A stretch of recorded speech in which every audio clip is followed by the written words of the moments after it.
アリス、ぶちかまそう。そうだ、鳴らすんだ私たちの音を。これってドキドキしてきた。は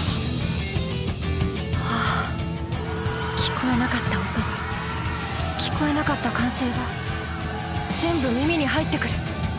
来た来た来た来た。さあ最後の曲だ。行かせない。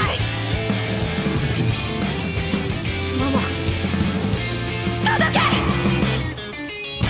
空っぽの言葉と嘘塗る会話と机に残る傷、笑顔がざらつく。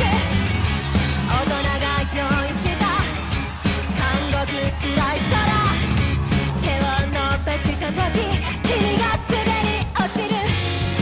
アリス、君に歌ってほしくて書き続けて、でも叶わなくて、だからこの曲でやめるつもりだった。でもこの曲が君とまた合わせてくれた。やっと君の声に手が届くところまで来た。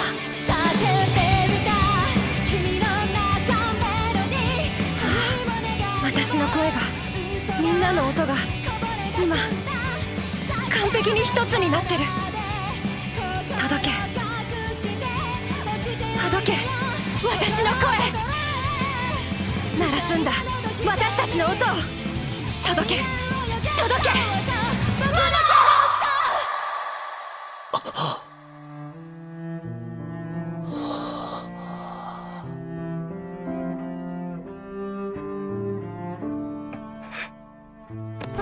黒猫のライブ、予定より早く終わったらしい。